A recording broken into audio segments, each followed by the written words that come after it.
Salut à tous, bienvenue dans cette nouvelle vidéo de la préparation de la 4L Proto de la Made4L Racing Team pour les 24h 4L 2023 de Pipriac. Aujourd'hui, on s'attaque à une grosse étape, l'arceau.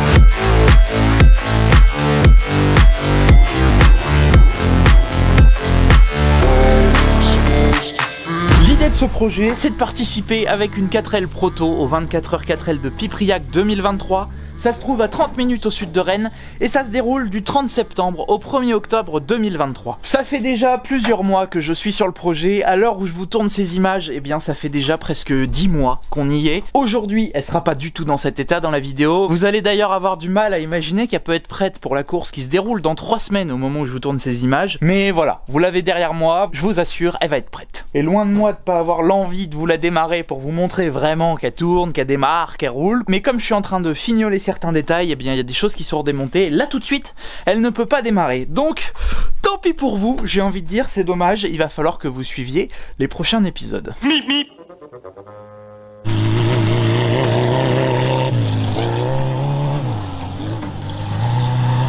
Et puis si jamais vous voulez vraiment la voir en détail, eh bien n'hésitez pas à venir à Pipriac. Ça sera avec grand plaisir qu'on pourra discuter si jamais j'ai 5 minutes entre deux relais. Et puis surtout, vous pourrez voir de vos propres yeux cette 4L magnifique qui est le proto de la Made4L Racing Team. En plus, sur place pendant la course, eh bien vous pourrez retrouver de quoi camper, vous restaurer, manger, boire et surtout passer un bon moment. Je vous mets de toute façon en description toutes les infos de l'association Braids 4L qui gère et organise cette course de 24 heures pour préparer au mieux votre week-end. Bon, et puis je suis très heureux aussi de vous annoncer que vous pourrez aussi découvrir la première boutique éphémère Made4L. Il y aura évidemment plein de produits exclusifs, je viendrai pas les mains vides. Vous pourrez retrouver des posters, des t-shirts, mais aussi des produits inédits que vous n'avez jamais vus sur le site. Il y aura le lancement de quelques produits très sympas et que vous pourrez acheter en exclusivité sur place. Donc voilà, enfin voici l'épisode sur le châssis de la 4L Proto. C'est une étape qui a demandé énormément de travail, étalé sur plusieurs mois, de mi-mars à fin juin exactement. À la base ça devait être plutôt rapide, mais il y a eu énormément de changements en cours de route qui ont fait que ça a retardé l'avancement, mais vous allez le voir, je crois que ça valait la peine. Bon, mais avant d'attaquer, on va quand même passer par l'étape obligatoire des remerciements, parce que sans vous tous, eh ben, ce projet pourrait pas avoir cette ampleur. Bon, avant tout, j'ai envie de vous remercier vous, tous ceux qui regardent cette série et qui me suivent sur cette chaîne YouTube. C'est assez incroyable l'engouement qu'il y a autour de tout ce projet. Vous êtes de plus en plus nombreux à me suivre, vous êtes de plus en plus nombreux à regarder les vidéos, et ça c'est hyper motivant. C'est vrai qu'en ce moment il n'y a pas trop de vidéos, je suis à fond sur le remontage de cette 4L et la préparation pour la course. Mais promis, après tout ça, eh bien je vais essayer de me poser un peu et puis de reprendre un rythme plus normal. Donc je tiens à vous remercier vous, et puis à tous ceux aussi qui ont soutenu le projet via les kits supporters de la Made4L Racing Team, disponibles sur le site Made4L. Ce kit il se compose d'un porte-clés et d'un stickers, et quand vous l'achetiez, eh bien vous pouviez avoir votre nom sur la 4L. J'ai donc une bonne et une mauvaise nouvelle. La mauvaise nouvelle, c'est qu'à partir de maintenant, quand vous commanderez le kit, eh bien vous ne pourrez plus avoir votre nom sur la 4L. Ça y est, les stickers sont commandés et posés, donc malheureusement je ne pourrai plus en rajouter pour cette année. Mais la bonne nouvelle, comme vous l'avez compris, c'est que le kit est encore disponible, et si vous le commandez, eh bien l'intégralité des bénéfices est dédiée à ce projet. Donc voilà, c'est une bonne manière de soutenir tout ça. Maintenant, on va passer aux sponsors un peu plus officiels, toutes les entreprises et marques qui m'ont fait confiance avec cette 4L. Mip, mip.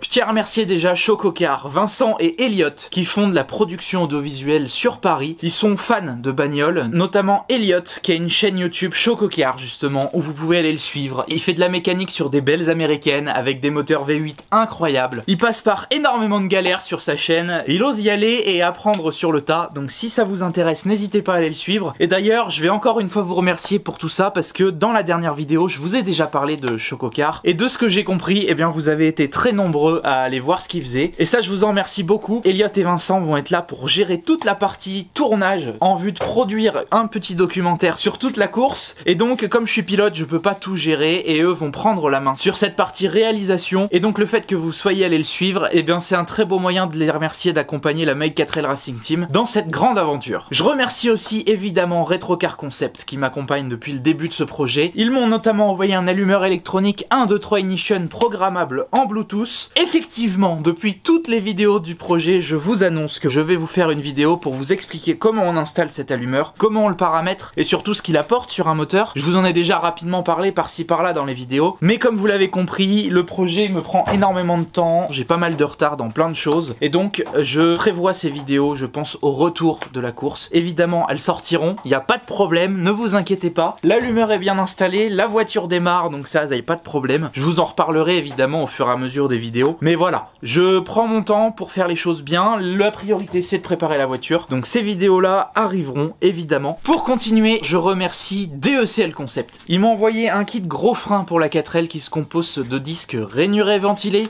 de durite aviation, de plaquettes tendres spécifiques à la course qui permettent d'avoir un meilleur mordant. Le tout avec ce kit, ça permet d'avoir un freinage jusqu'à 3 fois plus efficace. Ça va être parfait pour le proto. On va pouvoir freiner les derniers en arrivant sur un virage. Pareil, il doit y avoir une vidéo qui sort sur le montage de ce kit et sur les essais évidemment pour comparer entre un montage d'origine et un montage avec le kit gros frein DECL. Eh bien, vous inquiétez pas, ça aussi ça arrivera. Je priorise la 4L, il faut absolument qu'elle soit prête pour prendre le départ. Donc voilà, chaque chose en son temps. Je remercie également CM5 qui font de la PLV, de l'agencement, du print et du stickage de voiture en l'occurrence. Vous en avez un petit aperçu ici sur la 4L, également sur le bandeau de pare-brise. D'ailleurs, petite exclusivité à venir. On en reparlera. Mais voilà, je remercie CM5 qui m'a fourni tous les stickers de la 4L. J'ai hâte de vous présenter la livrée finale. Vous en avez déjà eu quelques aperçus à droite à gauche, sur les réseaux sociaux, également aussi dans l'onglet communauté de la chaîne. Mais vous verrez tout ça plus en détail au fur et à mesure des prochaines vidéos. Donc un grand merci à CM5 pour ce soutien. Ça a permis d'avoir une 4L magnifique et qui aura de l'effet sur le circuit. Comme à chaque fois aussi, je remercie Workshop Tollet-Bois qui me fournit tout le gaz pour la soudure, le fil pour la soudure, mais qui m'a aussi également fourni la peinture. Un grand merci pour tout ça, c'est indispensable dans ce projet.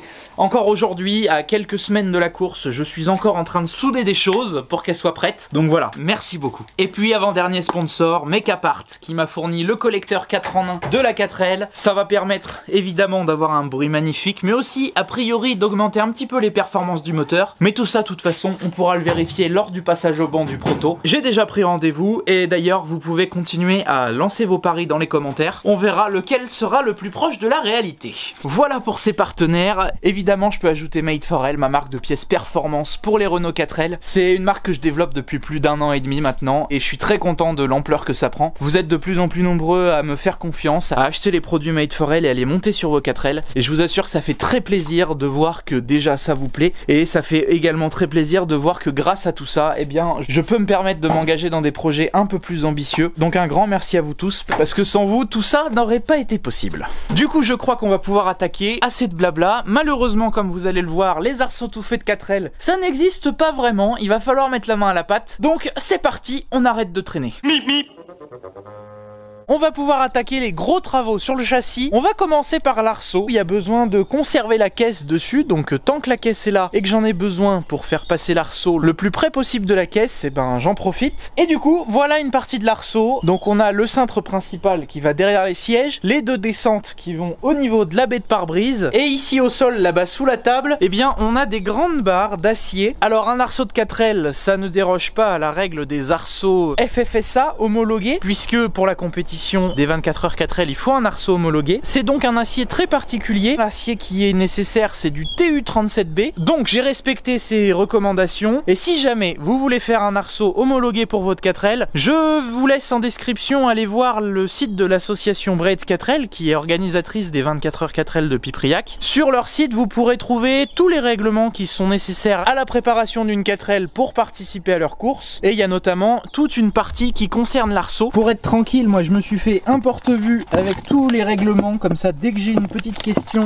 eh ben je peux me référer à ça. Donc il y a tout un laïus sur les arceaux, les différentes méthodes qui sont possibles pour fabriquer son arceau, avec les différents montages possibles, surtout les différents points d'ancrage qui sont nécessaires pour faire l'arceau. Dans mon cas donc, j'ai commandé ces cintrages là, les tubes là-bas, j'ai commandé aussi un lot de plaques déjà pliées pour aller sur les longerons de la 4L, un lot de plaques plates qui vont permettre aussi d'aller le semelle sur les longerons de la 4L. Il y a plusieurs points d'ancrage, il faut minimum 6 points d'ancrage pour l'arceau principal de la caisse. Il y aura aussi une partie arceau moteur qui va aller avec 4 points. Donc voilà, il y a un petit peu de travail, il y a des réglementations à respecter, notamment sur les surfaces des points d'ancrage, l'épaisseur des points d'ancrage. Enfin bon, c'est un vrai micmac, mais on devrait s'en sortir. Il y a juste à suivre la notice, à prendre son temps pour faire des belles découpes, et puis voilà. Bon, et pour ceux qui s'inquiéteraient de la qualité de mes soudures, puisque j'ai eu pas mal de commentaires sur les premiers épisodes, ne vous inquiétez pas, l'arceau, je vais le pointer simplement de mon côté, et puis après, on ira chez Paul, qui fait partie de la Made for Ride Racing Team, un super pilote, mais aussi également un super taulier formeur, et c'est un très bon soudeur également, il a tout ce qu'il faut, et puis on ira faire également toute la partie de l'arceau moteur, parce qu'il y a des cintres à faire qui sont assez spécifiques, et que j'ai pas pu faire réaliser, parce que je savais pas du tout où est-ce qu'ils allaient passer par rapport au moteur, à l'échappement, tout ça. Donc on s'en occupera un petit peu plus tard chez lui, et à ce moment-là, il en profitera pour faire de belles soudures dans les règles de l'art pour que l'arceau il soit le plus fiable possible, et puis surtout qu'il puisse obtenir l'homologation FFSA, parce que oui, il suffit pas de faire un arceau qui correspond aux normes dans le papier, il faut aussi le faire vérifier par un contrôleur qui attestera ensuite qu'il est conforme, donc autant qu'il soit propre, parce que normalement sur un arceau on ne meule pas les soudures, donc faut que ce soit impeccable directement. Voilà, donc on va pouvoir attaquer. Il y a 6 points, il y en a un à cet endroit là, il y en a un devant au niveau du pied de porte, un derrière au niveau des amortisseurs sur les brancards arrière. Il y a 2-3 adaptations à faire, évidemment, c'est pas plug and play, ça serait trop beau pour être vrai, donc c'est parti.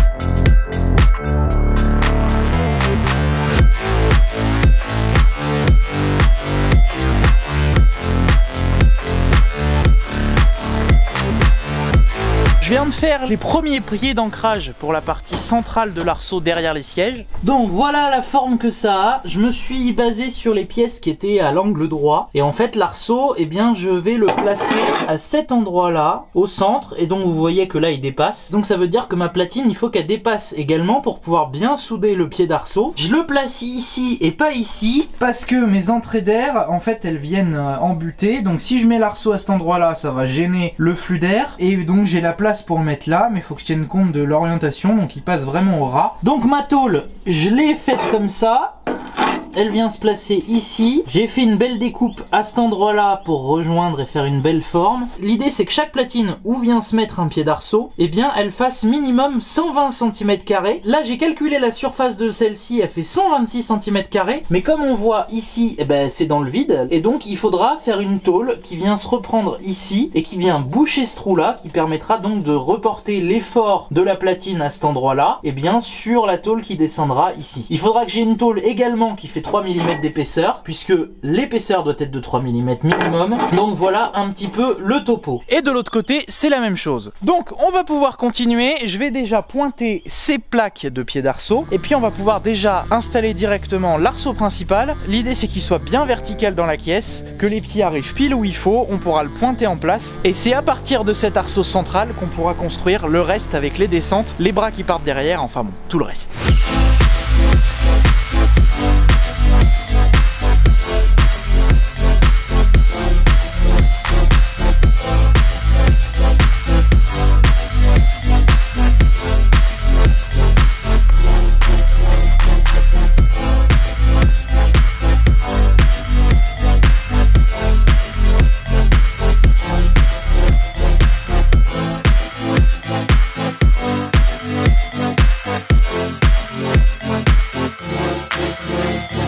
Alors, je suis en train de continuer d'adapter l'arceau. Il y a de la longueur en trop qui a été laissée, histoire de pouvoir l'ajuster au millimètre. Et donc là, je suis en train de faire toutes les coupes. Il y a notamment des petites coupes en angle à faire juste là, parce que là où ça vient porter sur le châssis, bah, il y a un angle. Pareil à l'avant, l'arceau est pas parfaitement perpendiculaire, il est légèrement penché vers l'intérieur. Donc faut faire une petite coupe en biseau au pied de l'arceau pour que ça puisse épouser au maximum la forme et pouvoir ensuite souder en faisant le moins d'apport possible de matière. Et donc maintenant ça va être le moment de présenter la partie principale de l'arceau avec les descentes à l'avant. Et sur les descentes il va y avoir le premier gros travail d'adaptation minutieux à faire, c'est-à-dire qu'il va falloir que je raccourcisse la longueur au niveau du toit et que je fasse une gueule de loup, ils appellent ça, c'est-à-dire que je vais venir venir grignoter le tube en arrondi pour qu'il vienne épouser au maximum l'autre tube pour qu'ensuite on vienne souder sans faire trop d'apport de matière.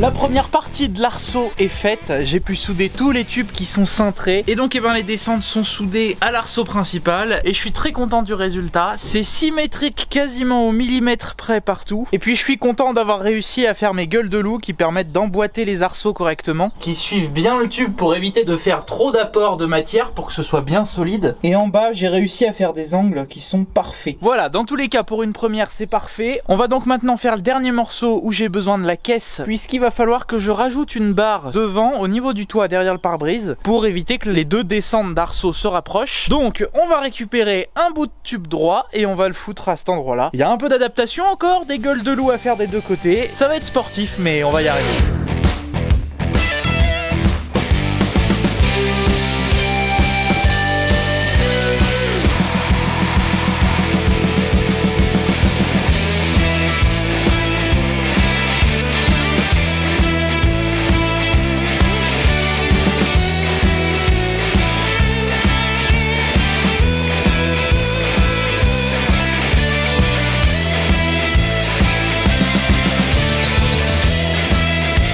Il y a besoin d'être soudé pendant que la caisse est là, normalement c'est fait. J'ai remarqué quand même qu'il y avait 2-3 tubes à rajouter avant de retirer la caisse parce que ça passe à quelques millimètres, notamment les barres transversales au niveau des portières. Mais avant je vais retirer les portières, ça y est, je n'en ai plus besoin, comme ça il n'y aura plus que la caisse à faire attention. Donc voilà, profitez une dernière fois de la 4L montée, normalement vous ne la verrez pas comme ça avant le prochain épisode. Du coup quand même j'ai pu souder la barre transversale au niveau du pare-brise, je l'ai placé au plus près du montant haut du toit, comme ça si jamais on vient à faire un tonneau, et ben le toit s'écrasera le minimum possible. Et je viens également d'ajouter un gros fer plat repris sur la fixation de ceinture, ça permettra de rigidifier un petit peu la caisse et de la rendre solidaire de l'arceau. Je pense que ça fera pas de mal. Et tout ça c'est donc boulonné parce que je veux pouvoir retirer la caisse en laissant l'arceau qui sera soudé au châssis. Ce sera plus facile pour intervenir si jamais il y a besoin un jour de faire une grosse révision. C'est vraiment le seul point où on va pouvoir récupérer une fixation directement sur la caisse. Donc voilà, j'en ai profité, au moins sur les montants à cet endroit là, ce sera bien solidaire.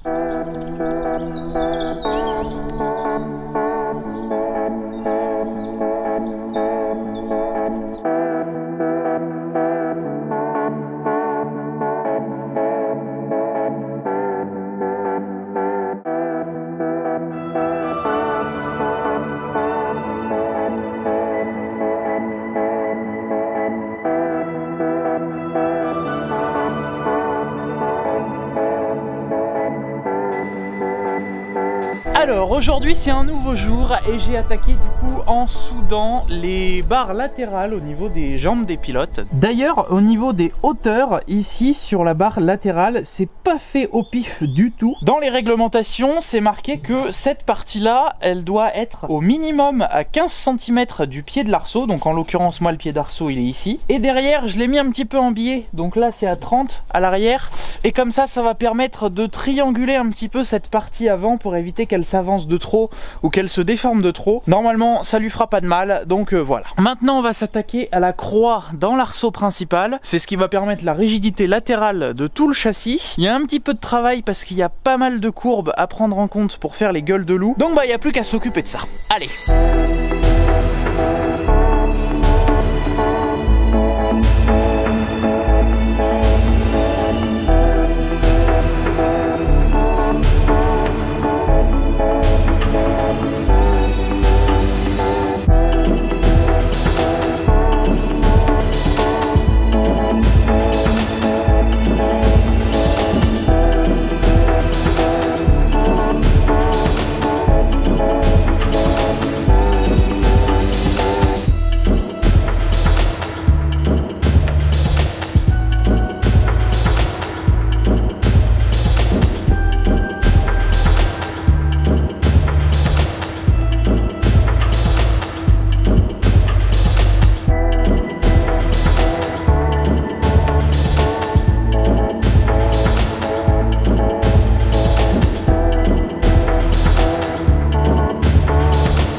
il y a une grosse étape de fête. Je suis très content parce que ça n'a pas été facile, mais là je pense que ça ne bougera pas. Et visuellement, c'est impeccable. Et à quelques millimètres près, c'est parfaitement symétrique. J'espère dans tous les cas que c'est pas trop redondant pour l'instant ces images. Ça reste du tube à souder, de l'arceau. Je sais pas trop comment vous le montrer. Mais bon, on va continuer. Il y a notamment les deux barres à l'arrière qui vont venir se mettre sur les brancards arrière. Dans la plupart des cas, cette barre arrière, elle est parfaitement alignée par rapport au brancard. Et le souci que ça me pose, c'est que dans les réglementations, eh bien, l'arrivée de la barre sur l'arceau principal doit pas être espacée de plus de 10 cm par rapport à cette barre la latérale. Et si je l'aligne parfaitement avec le brancard arrière, eh bien, c'est trop éloigné. Donc, on va relier la barre du brancard directement à ce point-là. Donc, elle est un petit peu en biais, mais c'est pas très gênant. Ça fera comme beaucoup d'arceaux dans plein de voitures. Et après, je me suis dit que ça allait me faire découper vachement du plancher qui restait dans la 4L à cet endroit-là, là, le petit coin. Et puis aussi peut-être un bout d'aile. Et je me suis dit que c'était dommage,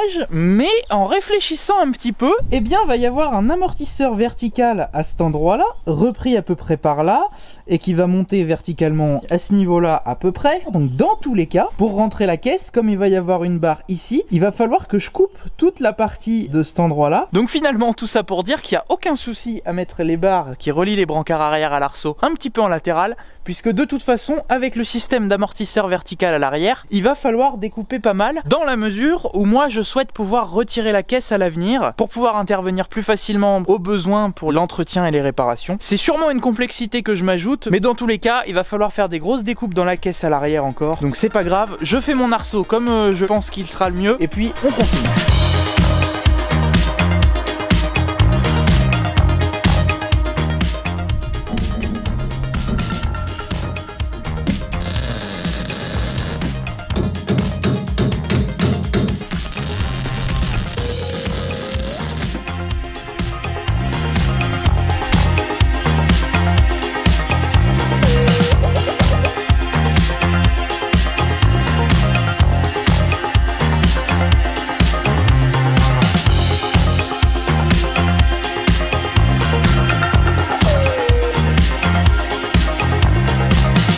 Je vais vous montrer rapidement comment j'ai fait pour reproduire les différentes courbes en symétrique ou en identique. Donc là on le voit, j'ai mon tube qui est bien coupé avec une forme qui vient bien se mettre sur l'arceau au niveau du montant arrière. Et donc j'ai placé du scotch peintre tout le tour. Et maintenant je vais mettre un petit coup de meuleuse. Je prends un disque à lamelles sur ma disqueuse, je prends mon tube, j'applique bien le scotch partout. Surtout ce qui est important pour reproduire, notamment quand il y a deux angles différents à chaque bout, eh bien c'est de faire un trait tout le long, bien dans la longueur du tube, et ça permet ensuite de repérer l'orientation des deux parties à copier sur l'autre tube.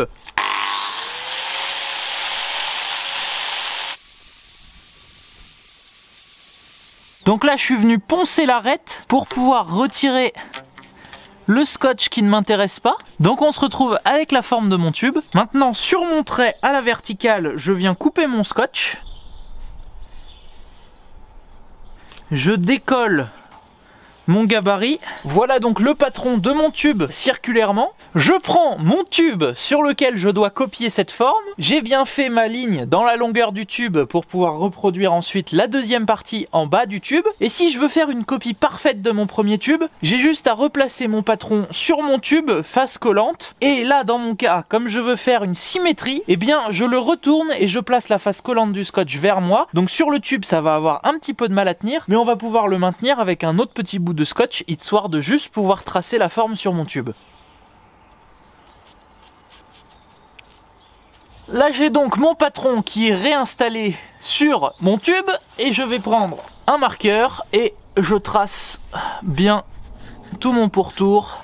Et donc maintenant, eh bien on a notre forme qui est reportée sur le tube. C'est une parfaite symétrie de l'autre tube dans ce cas-là. Donc il n'y a plus qu'à couper et aller voir si ça se monte sur la 4L. Et une fois que le tube est coupé, on peut le placer sur l'arceau et faire les quelques ajustements. Parce que c'est jamais vraiment tout à fait pareil des deux côtés. Il y a toujours des petits millimètres par-ci par-là à rattraper. Bon et sinon, comme je vous l'ai dit, je suis en train de faire les deux barres qui vont rejoindre les brancards à l'arceau. Et c'est un peu plus compliqué que ça parce que en fait, en réparant mon châssis dans l'épisode 2, mon brancard arrière gauche s'est voilé. Il y a eu des grosses réparations à faire, des grosses tôles à souder et je l'ai mal contraint, ce qui fait qu'il s'est légèrement voilé dans la longueur et puis il s'est légèrement ouvert vers l'extérieur. Donc comme ce brancard, c'est une pièce qui sert entre guillemets de guide pour le train arrière, et bien j'ai ma roue arrière gauche qui est un petit peu en cacahuète. Je sais pas si on le voit bien sur la vidéo, mais il y a un petit peu de carrossage comme ça et elle est un peu ouverte vers l'extérieur. Donc en gros, il faut faire hyper attention en réparant son châssis de pas voiler son châssis. Dans mon cas, c'est moins grave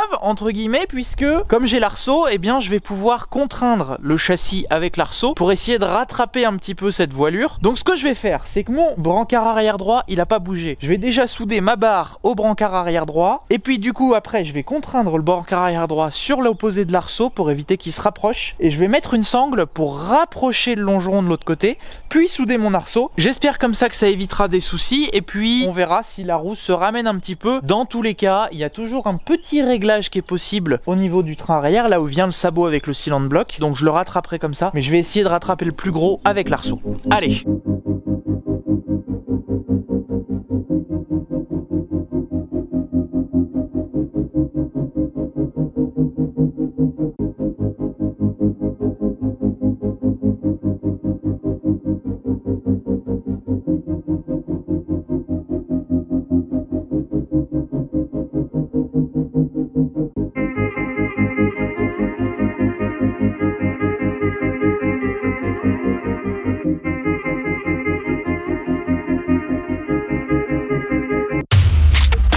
Voici sur un nouveau jour et je viens tout juste de terminer les deux barres transversales qui viennent sur les brancards arrière. J'ai également fixé un tube d'arceau horizontal entre ces deux barres pour bien conserver l'écartement des deux longerons. Je crois que j'ai réussi à faire quelque chose de pas mal. J'ai triangulé dans tous les sens avec des sangles et j'ai réussi à redresser un petit peu le longeron qui était trop bas et puis à les rapprocher. Et quand on regarde la roue, elle est encore un petit peu penchée, mais je pense que là, avec les réglages de train qui sont possibles, avec les trous qui sont houblons sur les sabots, je pense qu'on va réussir à la redresser et à la mettre comme il faut. Donc ça c'est fait et j'ai réfléchi un petit peu cette nuit et je me suis dit que ça serait pas mal sur l'arceau à cet endroit là de rajouter une barre en oblique parce que finalement l'arrière de l'arceau est plutôt bien rigidifié mais sur l'avant toute cette partie là est plutôt carrée et un carré on sait que c'est pas très résistant à l'écrasement, donc je vais rajouter une petite barre à cet endroit là, comme ça au moins on va trianguler un petit peu et ça sera moins sujet à la déformation. Mais sinon ça avance bien, je suis très content du résultat. Je suis pas encore en panne de gaz, donc c'est parfait, on peut continuer.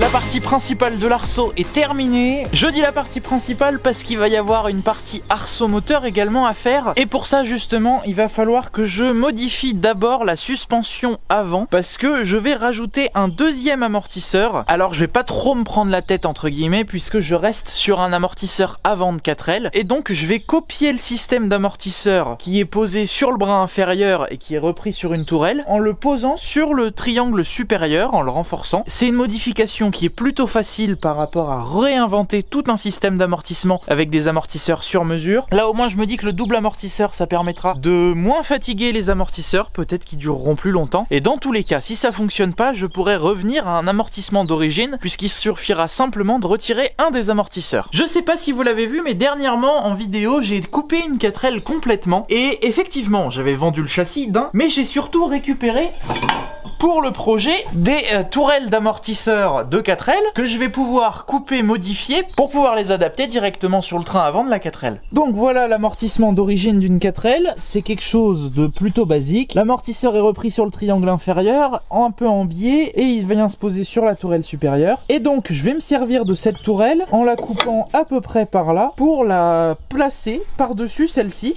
comme ceci. Et donc on aura un double système d'amortisseur avec l'amortisseur qui viendra se poser poser sur le triangle supérieur à cet endroit-là et je vais faire une petite patte pour pouvoir prendre l'amortisseur d'origine, comme c'est le cas ici. Voilà, donc sur le papier, c'est plutôt facile à faire, mais dans la réalité, il va y avoir quand même quelques complexités, évidemment. Il faut faire gaffe à ce que l'orientation soit bonne, que les deux amortisseurs travaillent exactement avec le même débattement. Il va falloir tâtonner un petit peu, faire des gabarits, peut-être avec des vieux amortisseurs que je vais sacrifier pour pouvoir travailler correctement. Enfin bon, il faut que je m'y mette, c'est parti.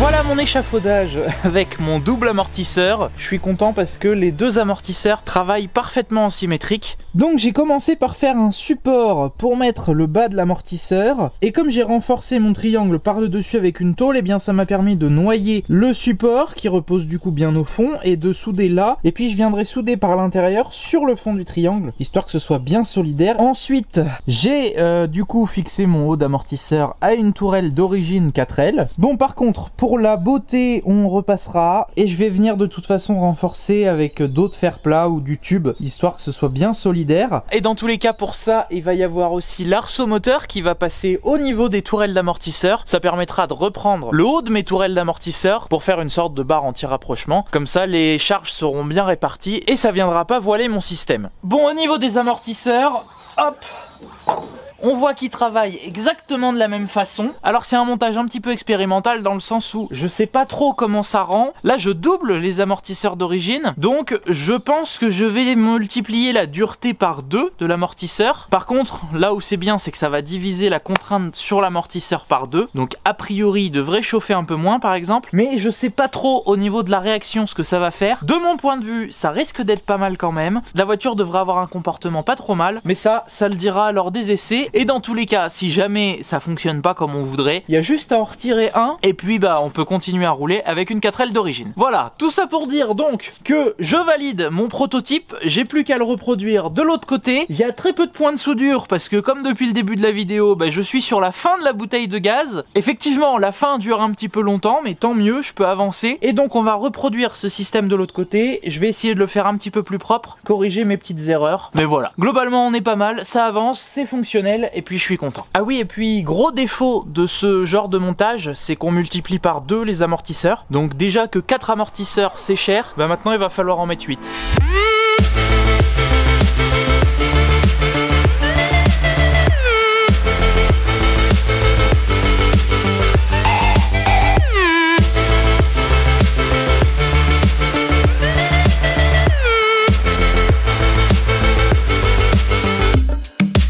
Après une grosse journée quand même de travail, eh bien ça y est, les amortisseurs c'est fait, ça fait des belles excroissances devant. Pour l'instant c'est un peu zarbi comme montage, mais ça deviendra beaucoup plus cohérent une fois qu'il y aura tout l'arceau moteur et une fois que toutes les soudures seront bien propres et bien finies. Pour l'instant c'est juste pointé. Honnêtement on est pas mal du tout, j'ai bien fait attention à l'écartement des deux tourelles, c'est exactement le même qu'à la base, l'orientation est la même, tout est bien aligné en fait. Les découpes sont un peu bizarres des fois, mais tout ça sera bouché, soudé, fini bien propre, histoire que ce soit bien solide. Et puis il y aura bien sûr une barre anti-rapprochement entre les deux. Mais honnêtement le rendu est vachement bien. Et puis je pense que ça va très bien marcher. Du coup maintenant que j'ai fini mes pointages, il me reste un petit peu de gaz dans la bouteille. Donc je vais le finir sur le train avant. Et puis une fois que la bouteille sera vide, et bah ça sera tout pour aujourd'hui.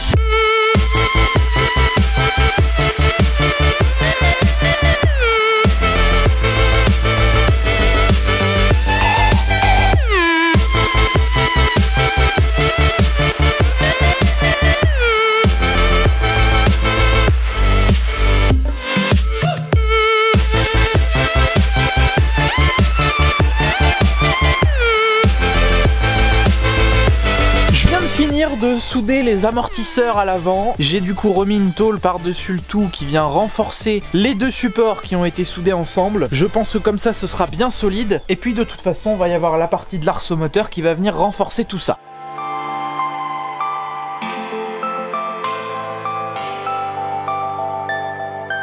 Bon, aujourd'hui, j'ai réattaqué enfin le proto. Ça fait déjà presque 3 semaines que j'ai pas touché. Je travaillais à fond sur les arbres à cam de Renault 5 LS qui sont sortis il y a quelques semaines. Je vous laisse d'ailleurs aller en description. Les précommandes sont toujours en cours. Mip, mip.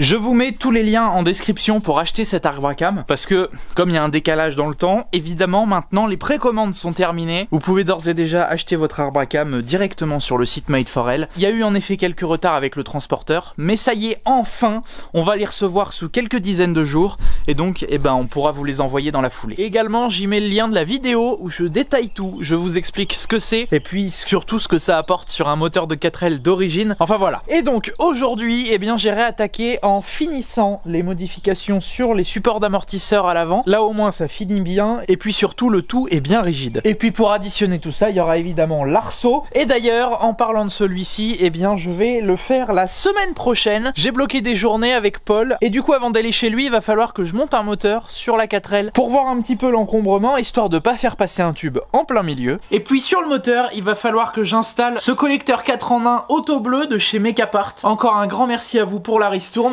Je vais l'installer parce que au niveau encombrement, il prend quand même pas mal de place et je voudrais pas faire passer l'arceau à l'endroit où il passe. Donc voilà, maintenant je vais simplement monter un moteur qui ne tourne pas, mais on s'en fiche, c'est juste histoire d'avoir les volumes. Et puis je monte le collecteur un petit peu à la va-vite dessus, mais au moins ce sera fait.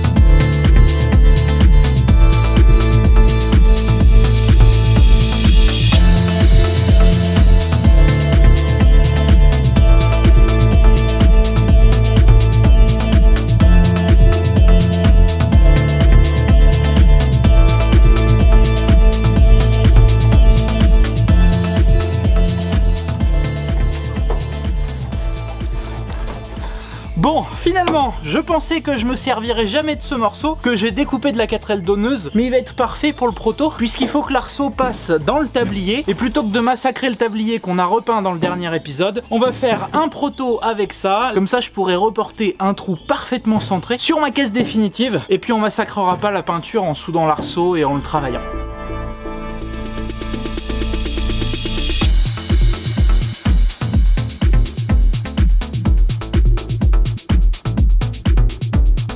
On a un truc complètement bizarroïde, mais c'est pas grave. L'essentiel c'est qu'on va pouvoir faire l'arceau moteur au millimètre partout. On a l'encombrement du moteur avec le collecteur d'échappement. Ce qui est pas mal, c'est qu'avec les tourelles, ça passe nickel. L'alternateur également passe avec les tourelles. C'était un bon moyen de vérifier que tout ce que j'avais fait jusqu'à présent était bien aligné. Pour la traverse avant, c'est pareil. La boîte, on peut la remettre dessus parfaitement. Et donc j'en ai profité également pour remonter un volant. C'est bien plus pratique pour la déplacer. Et d'ailleurs, ça m'a permis de m'apercevoir que la colonne touche le collecteur, donc il va falloir que je fasse une petite modif.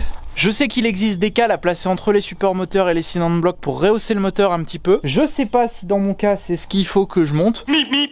Alors oui, encore une fois, il y a un petit peu de décalage temporel. Eh bien oui, la solution c'est bien de mettre des cales de rehausse. Et d'ailleurs elles sont disponibles depuis quelques mois sur le site madeforelle.fr. C'est des cales en aluminium de 8 mm d'épaisseur qui viennent se placer entre le châssis et le cylindre bloc et qui rehaussent donc le moteur de 8 mm.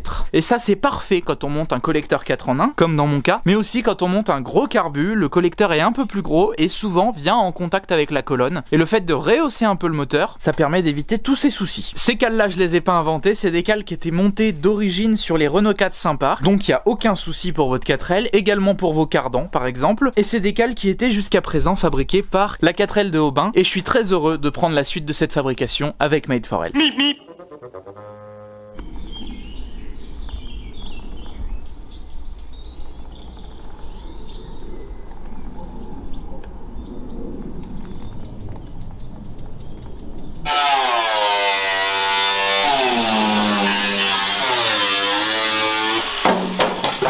fais pareil là-bas. Hein. Ouais.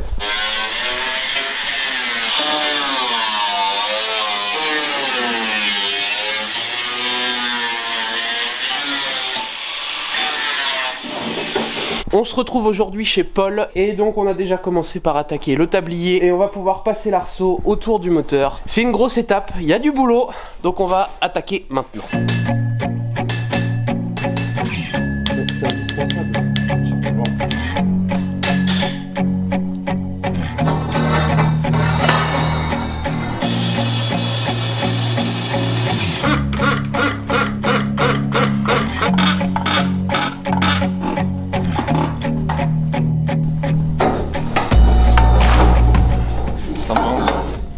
Là on arrive pile dans l'angle là-bas, c'est droit. Le premier cintrage pour l'arceau moteur est fait. On s'y est pas pris du tout comme j'avais imaginé. C'est-à-dire que je pensais qu'on allait faire deux coudes. Un premier qui se rapprocherait du moteur. Et puis ensuite un deuxième qui viendrait plonger sur le longeron avant. Mais on s'est rendu compte que c'était bien plus simple de tracer une ligne toute droite entre l'arceau de l'habitacle et le longeron avant. Du coup ça fait un coude de moins à faire en 3 dimensions. Donc c'est vachement plus pratique. L'avantage quand même là c'est que comme il n'y a pas les joues d'aile, ça laisse vachement plus de place. Normalement ça devrait pas gêner. J'ai un petit doute sur le capot, sur les petits supports que j'avais fait pour tenir les ailes, mais on verra, peut-être que je ferai une petite modif, ça sera pas grand chose. Donc j'attaque le deuxième arceau et puis ensuite je vais avoir un petit peu de travail à faire sur les longerons avant. Il y a des petits bouts de métal à dégager, histoire de bien placer les sabots réglementaires de l'arceau, parce qu'il y a toujours des surfaces à respecter pour les pieds. Donc on fait ça, c'est parti.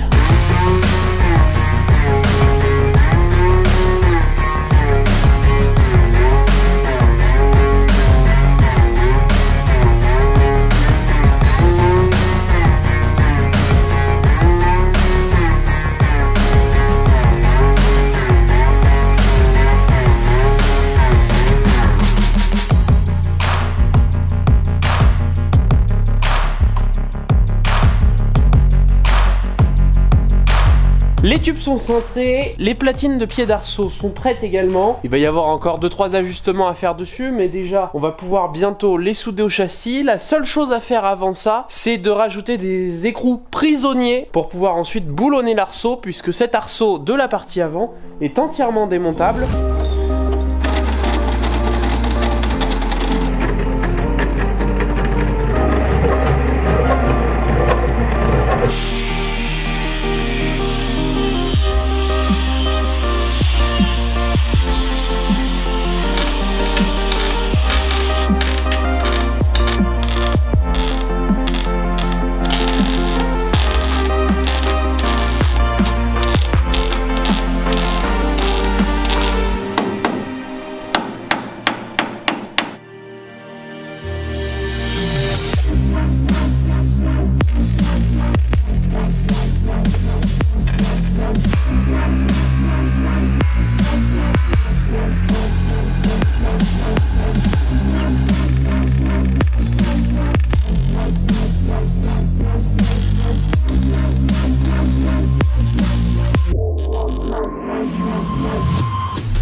Qu'en penses là? Ça a l'air pas mal, hein.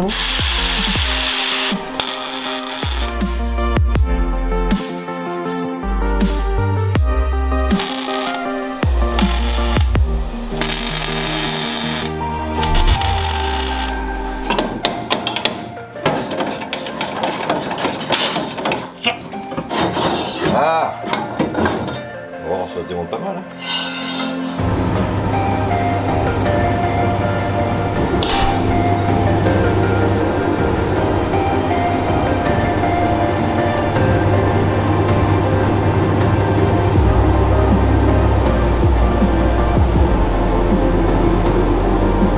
C'est un nouveau jour chez Paul. Il a un petit peu avancé pendant que j'étais pas là. Le deuxième demi-arceau avant est terminé. Il va manquer à les relier. Et il y a aussi une petite pièce qui a été faite à l'avant au niveau du tirant pour rigidifier justement la fixation du tirant pour que ce soit monté bien rigide. C'est un cylinder block qui a l'habitude de péter. Et donc aujourd'hui, on va essayer de se séparer un peu le travail. Vu qu'il y a eu aussi une bonne dizaine de jours entre aujourd'hui et la fois précédente où on a travaillé dessus, il y a eu pas mal de nouvelles, notamment que a priori on va avoir des amortisseurs sur mesure pour la 4L. J'ai trouvé quelqu'un qui va pouvoir nous aider sur ce projet, donc un grand merci à lui. Pour l'instant il n'y a rien qui a été modifié, mais il risque d'y avoir du changement au niveau de l'amortissement. Si ça se trouve, même tout ce que j'ai fait au début de cette vidéo, il va falloir le retirer et remodifier tout ça. On doit faire quelques mesures d'ailleurs au niveau des débattements et tout ça pour fabriquer une suspension qui fonctionne bien. Donc voilà, beaucoup de nouvelles, beaucoup de travail encore, donc on s'y met. J'ai déjà mes pointages de l'arceau à meuler, la barre que j'avais placée pour le harnais également à retirer. Comme ça va faciliter ensuite la soudure au TIG. Donc c'est parti, on commence par ça.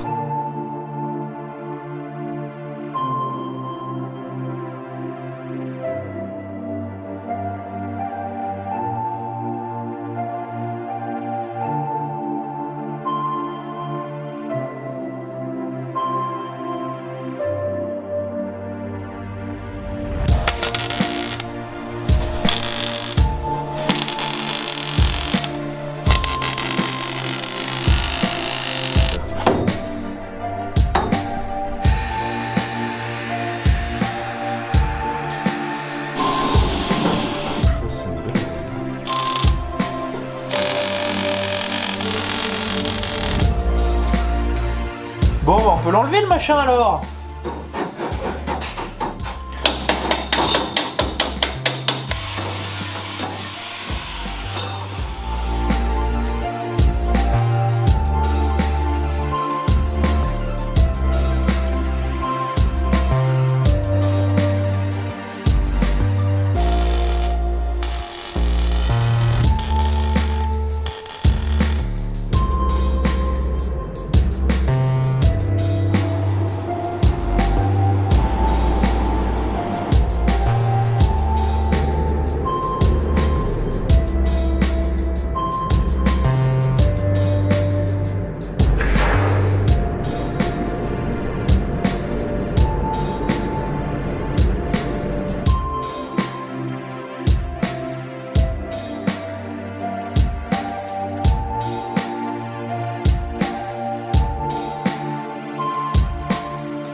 Vous les reconnaissez, c'est les supports du train avant de la 4L. J'ai dû en recommander. Un grand merci à Thomas qui m'a fait un super prix pour le lot là. Et donc ça va permettre de remplacer les pièces que j'avais déjà modifiées avec le système de double amortisseur. Comme on va plus utiliser tout ça, eh bien je reprends des morceaux neufs. Comme ça évitera de massacrer ceux sur lesquels j'ai déjà passé du temps et qui sont tout prêts à accueillir un système de double amortisseur. Donc voilà, je vais les gratter un petit peu. Globalement, ils ont déjà été sablés, donc c'est parfait. Donc je les nettoie vite fait. Je mets un coup de peinture anti-rouille histoire que ce soit propre et comme ça on pourra les mettre sur le proto.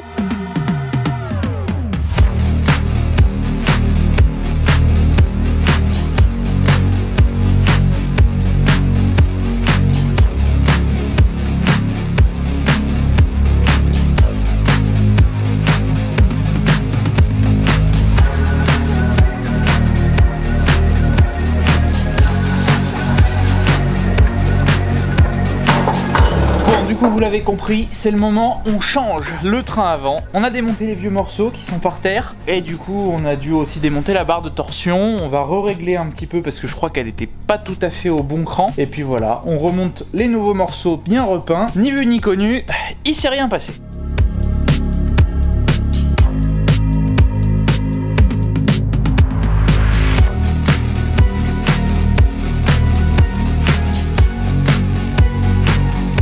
On mettait ça à l'intérieur. Donc ça comme ça comme ça, non.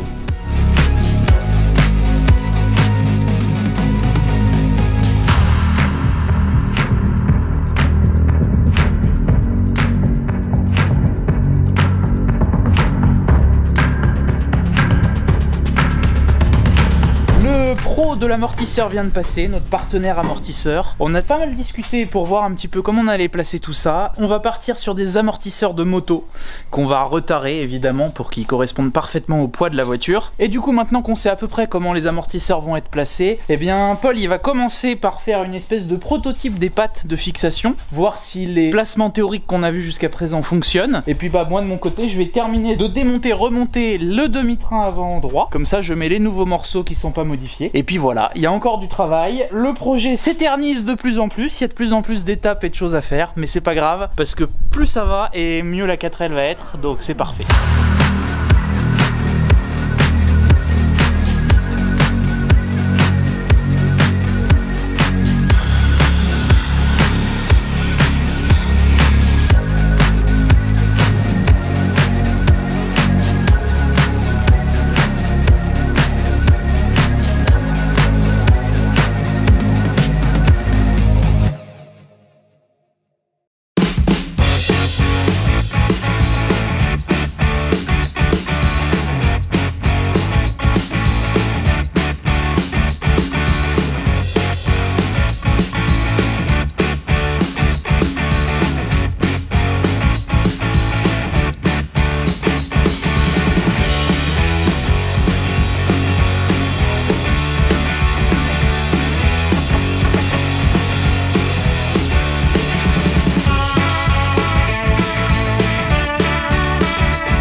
Bon, je crois qu'il est temps d'arrêter cet épisode. Je voulais effectivement vous montrer bien plus de modifications sur toute la 4L, mais en fait on arrive dans un moment où je me concentre sur plein de choses en même temps, je fais plein de choses dans tous les sens, et donc regrouper tout en un même épisode, ça devient assez compliqué. L'arceau de la 4L est terminé, il est soudé de A à Z, toute la partie avant du moteur est démontable facilement, les supports d'amortisseurs ont été faits à l'avant et à l'arrière. En fait le châssis est roulant vraiment, il y a tous les roulements qui ont été changés, tout le circuit de frein a été remis à neuf. Alors évidemment pour l'instant on est sur un montage d'origine au niveau des freins, mais je vous en ai parlé, il y a DECL Concept qui est partenaire de la Made for Rail Racing Team et donc ils m'ont fourni un kit gros frein rainuré percé et donc ça va permettre d'avoir un meilleur freinage. Enfin voilà où on en est. Alors voilà, vous venez de voir toute la préparation de ce châssis de la 4L. Cet arceau c'est ce qui va faire toute la rigidité de la voiture déjà, mais c'est ce qui aussi va permettre de pas nous tuer en bout de ligne droite ou dans un virage si jamais il se passe quelque chose. C'est pas un arceau qui est fait à l'arrache, il respecte de vraies normes de la Fédération française du sport automobile. Globalement c'est pour ça que c'est un gros projet, c'est parce que il y a des normes à respecter partout, c'est pas juste faire une petite voiture de circuit pour s'amuser le dimanche, il y a un vrai règlement à respecter avec des vraies normes de partout et c'est ça qui prend du temps et qui fait que c'est un certain investissement aussi et du coup ça engendre aussi toute la partie arceau moteur, mais finalement c'est vachement bien parce que ça va permettre d'avoir une 4L qui est encore plus rigide et solide et donc théoriquement encore plus fiable. Juste à la fin je vous ai parlé des freins et des roulements. Alors vous avez rien vu en ce sens dans cette vidéo, c'est normal, comme je vous dis, je fais tout en parallèle dans tous les sens. Toute cette partie frein, roulement, ben vous le verrez dans la prochaine vidéo. La prochaine vidéo globalement va regrouper tout ce qui est le remontage et le réassemblage de la voiture jusqu'au démarrage. Je vous fais un petit spoil, mais oui, elle démarrera dans la prochaine vidéo. Enfin, ça y est, après des mois et des mois, ça a été long, mais le moment où elle a démarré, ça a été incroyable. Enfin voilà, comme vous l'avez compris, il y a énormément de choses en préparation pour cette 4L Proto. Déjà pour moi, le plus gros, je crois, c'est les amortisseurs, c'est quelque chose d'incroyable. Sébastien qui nous fait ces amortisseurs justement, eh bien, fait maintenant partie de la Made for Rail Racing Team. Il sera présent sur la course pour nous aider puis nous apporter son expertise au besoin. Ces amortisseurs, c'est vraiment de l'inespéré parce que à la base, je devais partir sur, comme vous l'avez compris, 8 amortisseurs d'origine et après en avoir discuté avec Sébastien justement, il m'a dit que c'était la meilleure solution pas chère qui permettait de soulager un peu les amortisseurs. Techniquement, à la louche, ils auraient pu durer 2 fois plus longtemps que si on en avait eu qu'un seul. J'ai envie de dire, c'est presque un peu logique sur le papier, mais là on passe vraiment à un autre level, c'est-à-dire que c'est une préparation d'amortisseurs qu'ils utilisent pour le Paris-Dakar. Donc je vous laisse imaginer le truc. Oui, on est sur des amortisseurs de moto, mais en fait, un amortisseur, s'il est taré en fonction du poids de votre véhicule, eh bien il fonctionnera très bien. Je peux pas vraiment plus entrer dans les détails que ça, parce que c'est pas mon cœur de métier, j'y connais rien. Et même Sébastien qui m'a pas mal expliqué, il y a quand même pas mal de concepts que j'ai un peu de mal à piger. Mais voilà, dans l'idée, on va avoir des amortisseurs de folie qui normalement tiendront 24 heures, voire beaucoup plus.